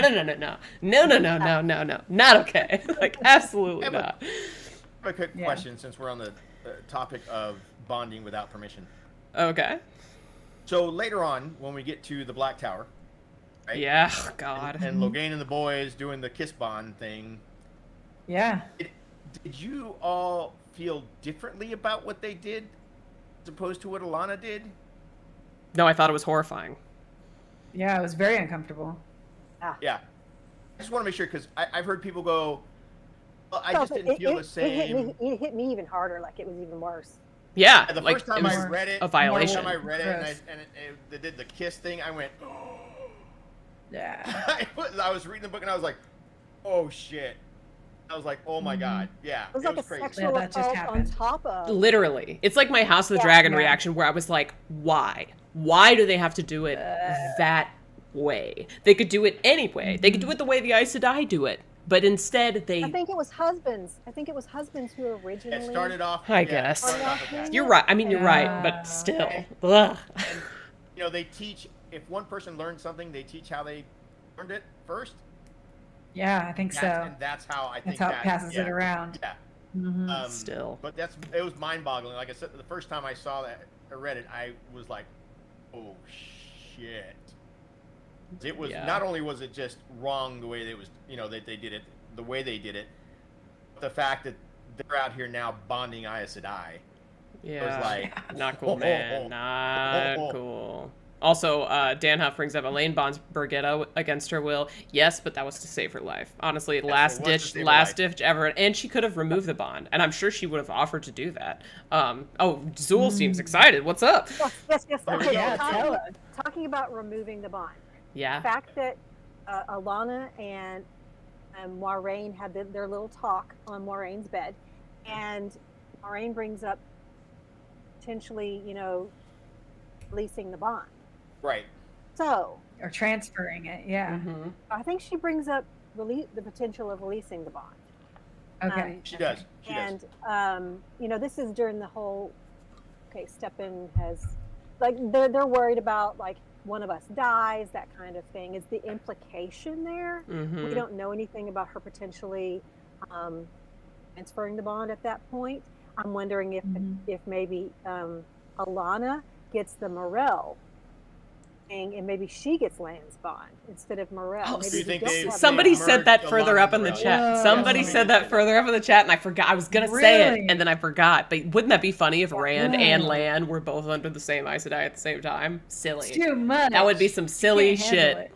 But all those people in your head, Okay, so we got to keep this. We've got a couple more people we want to talk about. I forgot to say this. Yeah, we do. Just a couple. I forgot to say this earlier. I usually don't say it on stream, but just a reminder to like this video because it's really helpful.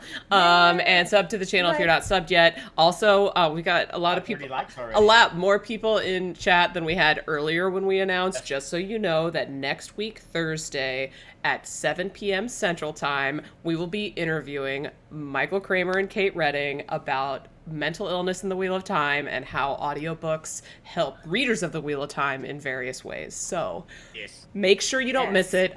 We scheduled it specifically at a slightly different time than usual so we can get a big, nice conversation in before the Rings of Power premieres, because I know that's when the Rings of Power is coming out too.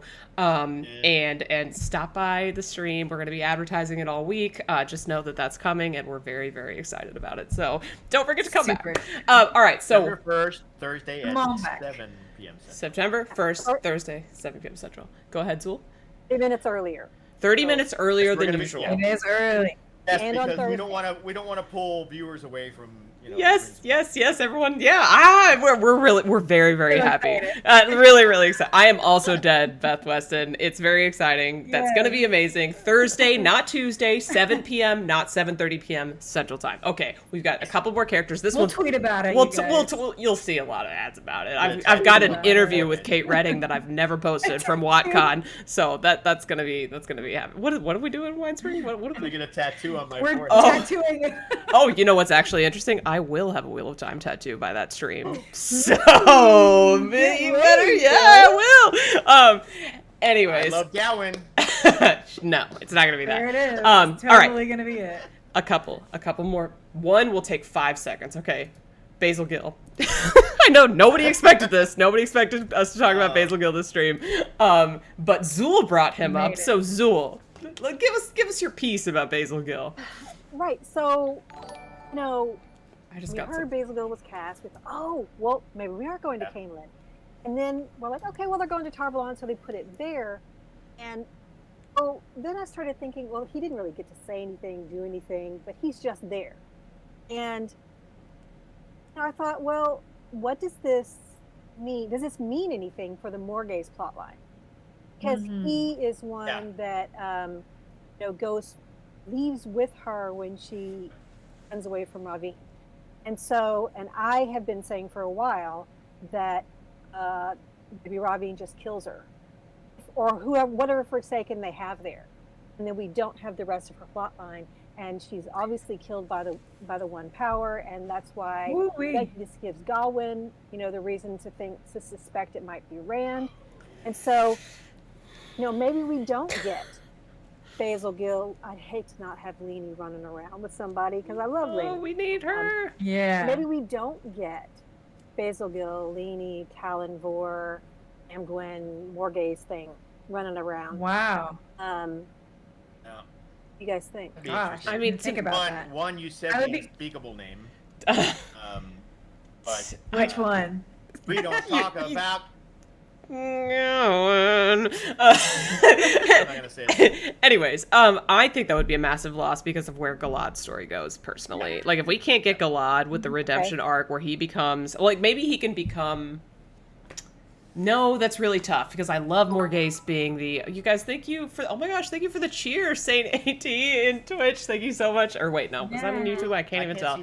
You're incredible. Thank you for the sub, also Jim Leach. I saw that on YouTube. Oh yeah, it was on Twitch. Thank you. Thank you very much. You guys are amazing. Saint AD says, keep up the amazing work. Black Tower podcast. Y'all are the best. We love you guys. So, Basel Gill's the innkeeper in Tarvalon. Maybe instead of escaping with Morgaze, he escapes with Swan. I mean, he didn't have enough of a role that, to me, that's gonna happen, but maybe it does. Yeah. But I think if the domino effect, if we lose Basel Gill, as a queen's man, and Morgaze ends up dying, that means Galad's not going to want to avenge her. He's not going to challenge the Lord Captain Commander. He's not going to become Lord Captain Commander unless he does. We're not going to get the follow-up where Galad ends up forgiving Perrin on behalf of the White Cloaks after Morgaze, comes down with her verdict or whatever. There's so much, to me, Galad's got such a cool story. I hated him for so long. And then, oh my gosh, his redemption arc was so satisfying that, that would be sad for me. But, I understand. It's 8 episodes a season, hopefully more in future seasons. And maybe we're just not going to get a fun Galad like we did in the books. Maybe you just give him another reason for that fight. Yeah? Maybe he thinks he's a dark friend? Yeah, something. You give him another, you're like, hey, you're the one who killed the other cap, you know, like finds out something, you know, give him another reason for that fight. Yeah, and Light Blighted Fool is saying give him another way to figure it out, like that Perrin is not a demon, essentially, other than Morghese and her verdict. Do you think that what the hell's his name? The White Cloak. Eamon Valda, or you think that Valda will be the one that he pulls with? Challenges? Because I definitely the White Cloaks are being merged left and right. I think, especially the higher ups. So I think Valda might end up as, you know, the Lord Captain Commander, and Galad might challenge him, which would be a really good arc, especially for the show, because they've already established Valda as just master, and he has that demon thing with Perrin when he saw the eyes. Oh yeah. It's like, what are you? That's so true. Yeah, they could be setting us up for that. Yeah, that's a great theory. And we already know that Perrin's going to be at Common Head, and White Cloaks are going to be there. So maybe he's one who is there and survives, and sees Perrin there and thinks that Perrin brought, I don't know, he's with the Shan Chan or something. I don't know. You know, so I don't know. Well, I mean, it doesn't even take that much. I mean, if Galad ends up with the White Cloaks and he's under Valda, Valda already thinks that Perrin's a demon. He's easily swayed to have everybody believe that Perrin's a demon until Galad realizes, okay, he's not. Right? In the books. Yeah. Isn't it Valda? Isn't it Valda who gives the book to Galad because Valda's outside the White Tower at one point. Isn't he the one who gives the book to Galad that Galad is reading about the White Cloaks, which gives like their basic tenets? Yeah. I think that's right. Is it Valda? I think it's Valda. That sounds. Oh, that's a really interesting thing there. I really kind of like where you're going there, where maybe it's it's Eamon Valda, the Eamon Valda he recruits him of the show. And he recruits him, and then they have a showdown. Ooh. Yeah, because you know. I love drama. I love drama. Yeah. Maybe, that would be dramatic. Maybe Galad doesn't know that he Han's Aes Sedai. Maybe, you know, I don't know, because his rings were stolen.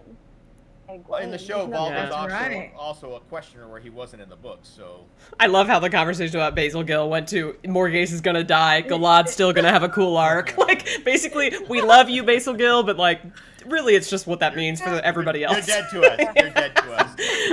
Okay, we have I think one more. So probably nothing's gonna happen. That's my guess.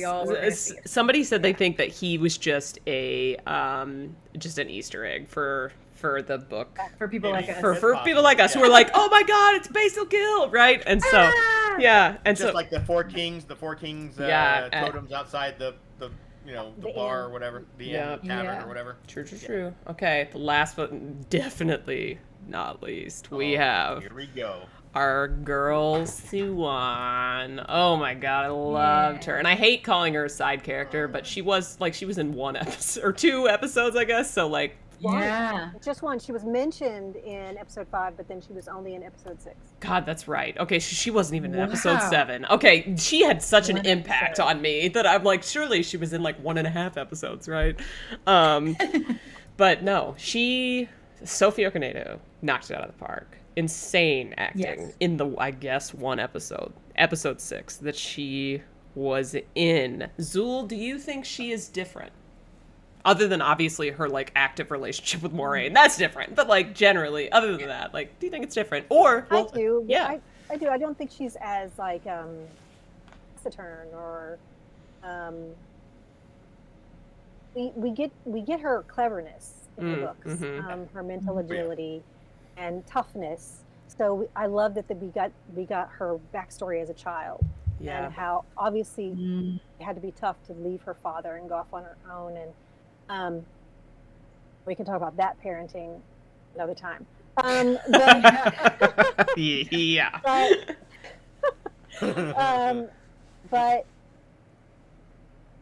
I don't know what they're going to do with her and Moiraine and their the relationship going forward, and after the stilling and the split of the tower, I really don't know what we're going to do with that, and relationship, and Thom, and is she going to be thought dead, and there's just so much possibility there. Yeah. What they could do with her character, that I'm excited for it. I think this is an opportunity for the show to really give us something new. Yeah. They've already given us something new. They've given us a depth. They also gave her this dream ability or something. She was the one who dreamt about the Eye of the World. That's right. I don't know if I think maybe Balsamon was like planting something. That's what in I think. dream. Yeah. Yeah. And yes. so but she Nailed it. really believed it as prophetic. True. So are we not going to get her seeing Tavern? Maybe she has a little bit of the dreamer in her. I don't know. So that was definitely different. It was. I love it. There. Dame Alex Lobos in the chat, just like, my beloved swan, she comes. I mean, it's true. She was incredible. Like right out of the gate. Right out of the gate, I loved her. Yeah, Tavern. Such presence. Go ahead. Like, what do you think about her? What's she up to? So one. Okay, we can say she's phenomenal all night long, which she is. I think that we're going to get, and in order for her story to continue, we're gonna have to get some serious episodes on tower politics. Yeah. Right? And backstabbing and maneuvering and that kind of stuff that ends up with her being stilled and whatnot. I'm so there for all of that, because I think that's going to make for some amazing television. Just that whole arc. I think you're right on as well about, it wasn't so much that she had a dreaming ability. I think that Balsamon was already in the world and seeing where Moraine was taking the kids, right? Yeah. He set that in her head that it's at the Eye of the World, right? That the Eye of the World is, whatever. So I think all of that is correct. I don't recall. Can Swan see Tavern? Yeah. Oh, yes. Oh, yeah. She sees Rand at Faldara. Yeah. Right, at Faldara. But that's right. But she does. Logain can also see Tavern. Yep. Which Nicola? to me, Is it Nicola? Which to me Nicola, was interesting, especially when they're taking him through Tarvalon and he looks up at the boys. Question is, did he actually see something or not? Right? Because they cut to Matt having hallucinations of Logain laughing at him. So the question is, did he see it? Right? So Swan gets introduced to Nynaeve and Egwene, were Tavern on the show, right? Yeah. If she sees something, then you would think that they would have shown something like that, depicted some kind of special effect that allowed her, but they didn't. So I'm kind of a little confused whether they're taking that ability away from her or not for the show. Because I think they would have said something. Yeah. Right? I see you think, Machine, and I don't appreciate your theory that they're just going to chop her head off, that she's not going to escape. Winespring, do you think there's a chance they do that? Take her head? Yeah, that she's going to be eliminated. When the coup happens, she's out. Like, do you think that's possible? No, I don't think that's Can't possible. do that to Winespring. I'm like, what? Take her head? Don't do that. I hope to see her in like ceremonies of Nynaeve and Egwene being raised to accepted. Yes. And then there's the whole Black Aja plotting where she's working with them and like trying to talk to them all covertly. I want to see all of that before we lose her in any way. Yes. Yeah. Yeah. You think we could get her doing that with? I mean, is there any, like, we know in the books that Nynaeve is raised accepted right away. Right. Do you think it's possible that we get, if we have books 2 and 3 elements together, that we have she knows about Black Aja, something going on, and so she's like, she needs somebody she can trust, and she knows that these two girls, or these girls, Egwene and Elaine, and Nynaeve are some potentials that.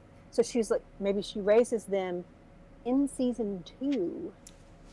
Yeah. I wonder if those tests would be so them fun. to like hunt Black Aja, and that gives them some reasoning for why they're going to leave the tower. Because we can't have them leave the tower, come back, get raised to accepted, leave again, all in one season. That would be a lot. I think you're right. But that would. I love how I you think, consolidate. I was about to say that would negate the entire Egwene being collared. No. No, that's Like, why she's happening It would before. still happen. Happening Yeah. before they leave and she gets collared. Because Okay, so raising them makes it so first that- and then yeah. this makes Gotcha. it so that they don't have to return back to the tower and Again. get raised again before they do something in season 3. I kind of love it. I love it. I want to see Kinda those cool. tests I like it. ASAP. I would Oh, love to great. see those. I really hope that they put all the tests in there and that we see them. And Yeah. if she does know that they're Tavern and it gets addressed, that could be a reason for her to pick them out as ones to raise and set on the Black Aja hunt. Yeah, I don't know. I'm just, throwing stuff out. I I really love like it. that. I love do the like that, yeah. speculation. I love it. Yeah, theories are great. We know that they have to. We know they have to speed up.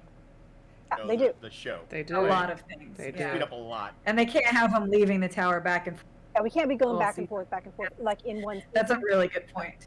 Yeah, that would be a waste of screen. Like it a lot. Mhm. I like it a lot. I definitely like it a lot. I like and it. I definitely want.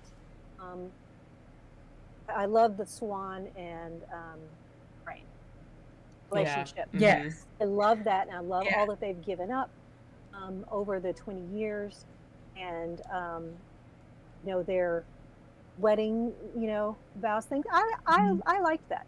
I loved it. That's gonna make. Listen, that's just too. gonna make. Loved That's it. just gonna make Daddy Tom a homewrecker. No, Well, here's the thing: if Swan thinks that Moiraine is dead, then that leaves it open for her to potentially, With That's Gareth a good Byrne. point, actually. Gareth Bryn maybe. Gareth Byrne, do some laundry for Gareth I Byrne. don't think that Tom and Moiraine will be more forgot than about the just laundry. like political machination buddies. I love that. And like have a respect for each other and work together to help Rand. Yeah. I don't think Oh, that yeah. there'll be more than that. I really don't. But maybe Swan thinks that Moiraine is dead, and then she, against her own will, accidentally, whatever, Falls in finds love. herself falling in love. I mean, I don't know. I don't know if we'll go Yeah, there, if they yeah. have that relationship or not. They could.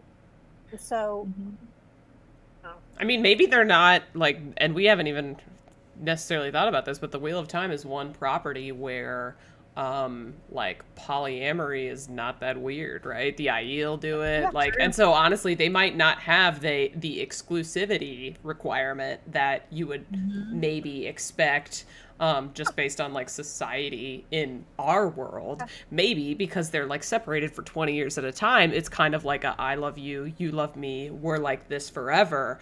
But if there's other people that you also love, like, awesome, I'm happy for you because we're separated for so many years. Like, so maybe Like, it's Tom, understandable. maybe Tom will be part of Moraine's life in a romantic way, but maybe Swan wouldn't be offended by that, and they could all coexist. Oh, wow, like, I would prefer that over Swan dying like a thousand drama. Or times. Yeah, I don't Yeah. want Swan to die because I Yeah. love her relationship with Egwene. Like, and you know me, I'm biased. Like, I want Egwene's story to be exactly how it was in the book. Not really. absolutely. I think that Swan is essential. Yes. in Egwene later when Yes. Egwene becomes raised. So I think that's a stupid idea of like killing Swan off. I Yeah. think So that's you- we should not ridiculous, do and I don't that. think that No Liana beheading could her. step in and take that. I've heard that as a theory, and I think it's ridiculous. You can't replace Swan in what she does for Egwene and with Egwene, as when Egwene Can't wait to becomes see what raised. they do. Yeah. Critter, you just Yeah. you just I can't wait to see you it. just spawned a song. What? Did? What song? What are we talking about? I love you, you love me. Please get down upon your knees. I think you just spawned that song. No, that's It's not. a I didn't say Moraine and anything about Swan. that. The Moraine and Swan song. The Swan song? It's Okay. the swan song, The yeah. Swan song. Yeah, Iris Bear. I want Aes Sedai to behave like mature adults. What? Yeah, I did. I think they would. Honestly, Come on. I think Some of them. They could. Some of them. They could. Swan and Moraine, absolutely. Others, no. Like not Alana, always. let's see.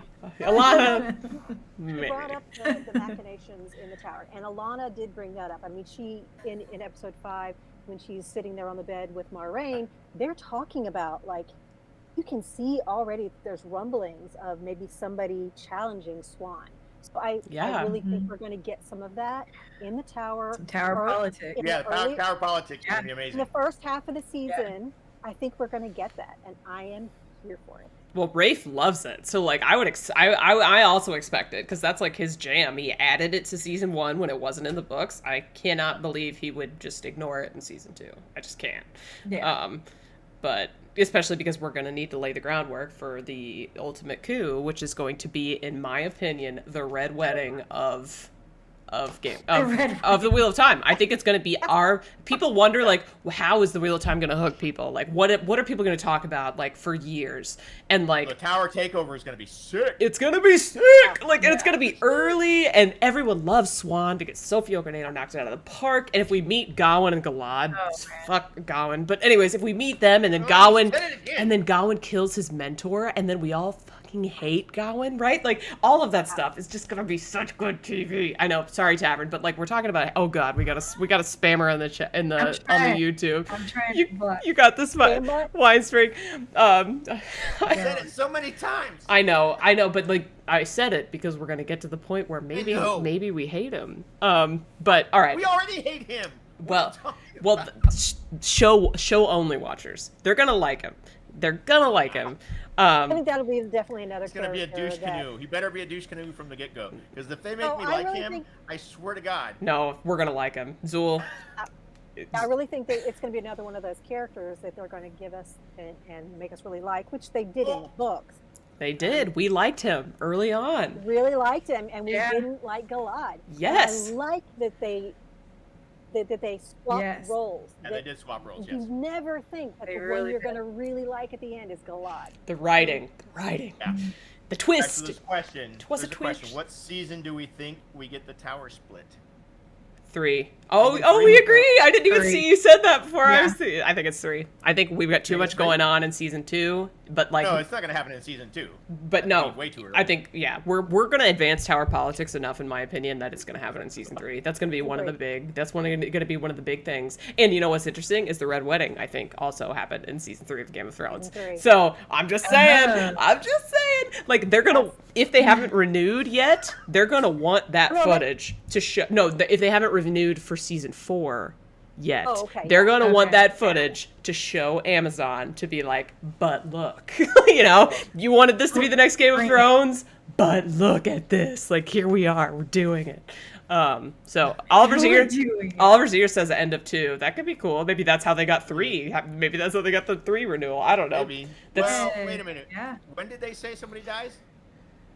You mean end of season 3? Yeah, that was that in that like offhanded comment Rafe made where he's like, if I say that, this person dies at the end of season 3 and everyone freaks out, I always thought that was going to be either Matt or Moraine. Like Matt. He's going to get hung or whatever. Like, not really die. Oh. But we're going to think he's dead. Yes, that would Meridian. be. Yeah. What a cliffhanger. All right. So, I'm just going to point this out because it's a new favorite thing for tonight. Black Tower Podcast said that Gawain equals duck sauce packet boy. He does. He's 100%. I'm all about that. 100% duck sauce packet boy. Straight to the trash. That's another tattoo. Yeah. Looks like we got a lot of threes in the chat. Oliver Ziers thinks 2. Demolition Devon, Fart Erase My Grandma, they say 3. I think 3 too. I think you're right. And it is going to be one hell of a shock, Dame Alex Lobos. You're right about that. All right. All right. Go ahead. Are we saying, all right, so we get the split in 3. So we have Saladar, like what part of 3? Like halfway through 3 or beginning of 3? I think it'd be sick if it was like episode 1. Just like, Oh, yeah. wham, bam, here we are. It's the Wheel of Time, baby. No. Let's go. Yeah. I'd like What a Saladar. premiere that would be. I would love Right? Saladar to be wrapped up like in one season. Oh, it will. Doesn't get crazy. No way. Oh, they- yeah. they- 3, Here's and then the they thing. start marching toward Here's the Tarvalon. thing. Season Yeah. 3, we know they're going to have to cover all of the Shadow Rising, get all of that in there. I Yes. don't know if we're going to get maybe the Oh. Stone in season 2, if we're going to maybe go to the Stone and then go Oh, on from yeah. there. Uh-huh. And so you have, if you have Egwene, if we go to the Waste and come back already, get going into season 4 with that. Go back, head back into Cairhien maybe. Mm-hmm. Do all of that. You have to have Egwene with the Wise Ones, I think, long enough Yeah. before she gets called to Saladar. So maybe we get half a season, I don't know, maybe by the end of He's season with 3, them by she the gets- end of season 3. she gets called, and so then season 4 becomes, Yeah. where she's the Amerlin. Maybe at the end of season 3, Yeah. that's the big thing, is Would be Egwene cool. becomes I can deal with Amyrlin. that. Yeah. So we have, Yeah. So we have the tower Totally see split. Okay, tower split in season 3, Mhm. Saladar, and Aaron and the Two Rivers. Yeah, man. All It's happening gonna. in one Great. Season 3 is gonna be the Great. best. Gosh. If that's what We haven't happens. even seen season 2, and we can't wait. I mean, Goosey. can you imagine? I don't know. Jason ML in the chat's got a whole lineup. He knows what's up. He's just going to town. Marching towers. Yeah. Uh-huh. Season 4 is marching. Season 5 is Tower Siege. Season 6, they take the tower and prep for Tarvin Guide. And Season 7, Tarvin Guide, bam, done. Like, so Boom. funny. As Season 7 alone is the last battle chapter. But, okay, so we are getting a little late in the stream. We usually don't try to go past 9:30, so, or my time. I don't know what time you guys are working with over there, but Central Time is the governing time of the Wheel and Chill show. Yeah, it's going to be lit. I can't wait for season 2 and season 3, and I can't wait to know when the season 2 is going to premiere. Do you guys think we're going to find that out during Rings of Power? Yes. I think if they have any sense. I love if they have that, any sense Winespring. whatsoever. Yeah, no, that was The definitive, I love that answer. I do. That was a power play. Yes. I think that would be wise of them to give us a I do date, too. because you have the same agree. people who you have the fantasy Yeah. folks watching Yeah. that. You want them to know, hey, the next You wanna pull them fantasy in. show that's coming is Yeah. coming here while they are watching. Mm-hmm. Mm-hmm. So Well, it's not only that. It's just we have a successful fantasy show in Wheel of Time. Mm-hmm. Then they have Lord of the Rings, which is going to be successful regardless, even if it's crap. People are going to watch that, and I doubt it's crap. It looks I- beautiful. Like it they, looks the, looks the- real good. your budget is showing like Rings of Power, Yes. and I'm jealous of it. But like Your also, budget is hanging out. I'm latest- happy the for latest you, trailer. but jealous. Yeah, the latest trailer A little was jealous. insane. Yeah. The So trailer good. drop was insane. Right? Yeah. So you have this successful show already, Wheel of Time, right? Mhm. You have Lord of the Rings, which is just gonna be successful. Period. Yep. It would be dumb not to advertise two together. Yeah. Yeah. It would be It'll dumb. be a missed opportunity. Yeah, for sure. I'm hoping simple. for like I don't know if we're gonna get it early in the season, but maybe for like the season finale, like we'll get something like leading up to that, or like at the end, like right after it premieres or something, we're gonna get a date or a trailer. Like it makes sense to me. The most strategic thing would be to have the trailer, but like I don't know if they're gonna want to like cross those paths. It makes sense though. Like but it does kind of take away from the I love how they engaged with the fandom leading up to season 1, and like we had Yes, we they were so fun. we knew when the trailers were dropping. We had watch parties set up, all that stuff. So like I would love it to be separate from Rings of Power. Like maybe they premiere the trailer sometime midweek and then they show it during Rings of Power. Like that would be my preference. I want them to be separate, but like the besties, you know, I want them to be friends. the last week. The last week, like right before it's over, you drop Boom. the trailer for us during the week, Monday, Tuesday, Wheel of Time Wednesday perhaps, and then Rings of Power premieres on Friday, I think most of the time, not next week, but I think most of the time it's like late Friday nights, and just have it premiere before that, and then just from then on, all Rings of Power reruns, they get Wheel of Time ads. Like, that would be, do it, Wheel of Time, do it. That's what we want to see. Do it. This is what I want to see. This I want Shia Ghul to be Mordor, and as Rand is coming with the forces of light, have Aragorn coming from the other freaking side. Okay. Right? Absolutely. Okay. Right? That's What I want. I want everything on the other side of Shia Ghul to be Middle Earth, Grandland, Middle Earth, all in one freaking. So interesting. I love that. Let's see it. Oliver Zier says, "Cross the streams, please." I agree. Completely agree. In this instance, okay, now you are coming into my domain because I am Zuul, and we're talking about crossing. Of the night. Are you the gatekeeper? I am the gatekeeper. We can all I'm just not keymaster, but we can find one for you. I am currently without a keymaster. Oh. Hey. okay. Listen up, chat. Wheel and Chill is a matchmaking opportunity in the happening. Lord. It's true. No keymaster. All right, so I think that's probably a good place to call it. Oh, we were talking about Rings of Power, though, so just so you guys know, we're going to talk about Rings of Power on future Wheel and Chill shows. While it's airing, I think we're going to take a little pivot and talk about that during our Wheel and Chill streams. And if anything comes out with the Wheel of Time, obviously that will supersede Rings of Power. But until then, 100% it will. It will. And any teasers, it'll supersede it. But in the meantime, we're gonna do Rings of Power content because we're excited about it. We love that there's more fantasy content coming out, even if it's grim dark. House of the Dragon. But anyways, we're excited about it, and until we get Wheel of Time, what the hell are we going to talk about, right? So it sounds like a good thing to talk about to me. Why not? Why not? So How about Jenny? Jenny, Maureen's dog. Isn't that what? Is Yes. it? Oh, yeah. We got to talk. Next time we'll talk about Jenny. Talk about all right, so let's wrap this up. Usually at the end of the stream, we just kind of say whatever the heck we want, one by one. Zuul, I don't mean to spring this on you, but give us some final words. Hey, I'm ready for tomorrow and the Dusty Wheel. I really think we're going to have the origins that they promised us. By August, the end of August. The end of August is coming up, and we're going to have, is it Rami or Rami? Probably Rami. I think. Rami, and the director, so the writer and director of the origin stories. Nice. It's going to be on the Dusty Wheel. It's exciting. Big deal. p.m. Eastern time, for about a half an hour, just breaking your day. 1:30 p.m. Eastern. Better remember that for tomorrow. Oh, for us Central people. And then hopefully we'll have some origins. 12:30.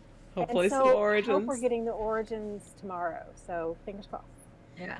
I keep checking IMDb, waiting for the origins. I know, right? Not yet. Winespring, any final thoughts about the side characters or literally anything else? Hey, the side characters make the story. I mean, it was worth doing a whole show for them. They deserve the glory. I agree. We had some great side characters in season 1. We do. And in future seasons. So much hope for the future. Me too. That's awesome. I love that. So hopeful. All right, Tavern, what do you have to say?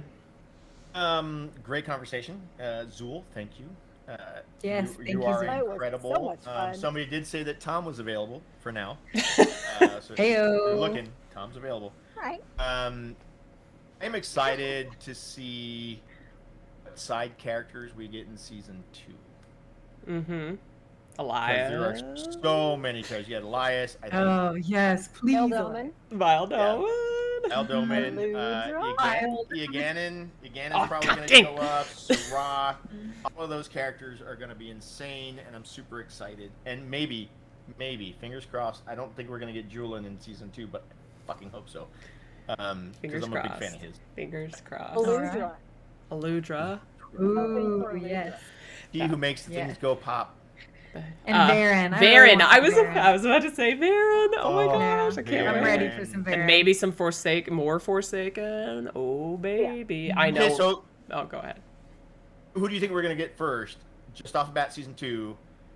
Who do you think we're gonna see first? Varen, Bail Doman,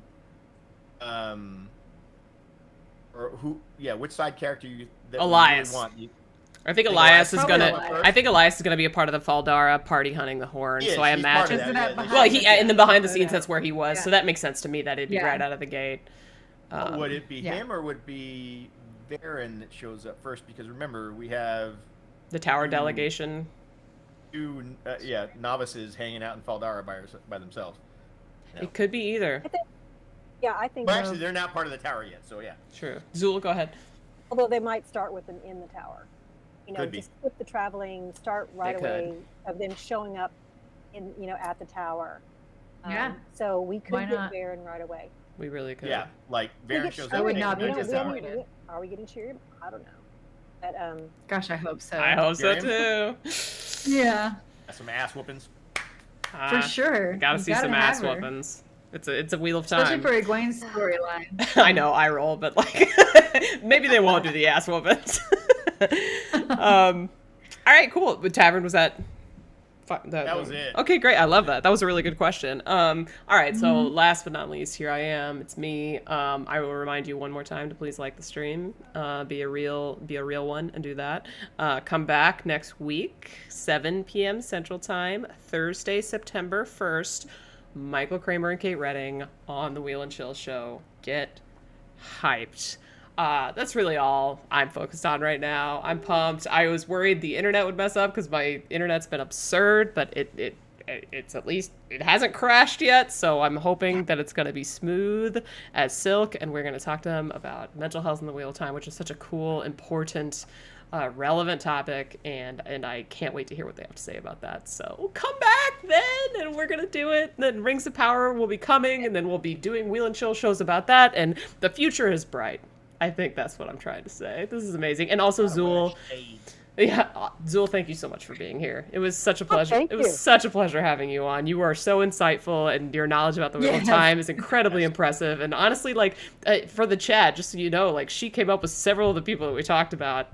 We weren't going to talk about Basel Gill, but the fact that he has so many ties to really important characters that it was such a good thing to bring up. And that was Yeah, Zool showed up with a list, and she's like, "Who are we talking about? Okay, we're not checked off. Nope, not that one." No, That- she had a list. The dream guest. that was Zool. She I knew. had a list, and I crossed Oh my them gosh, all. you did.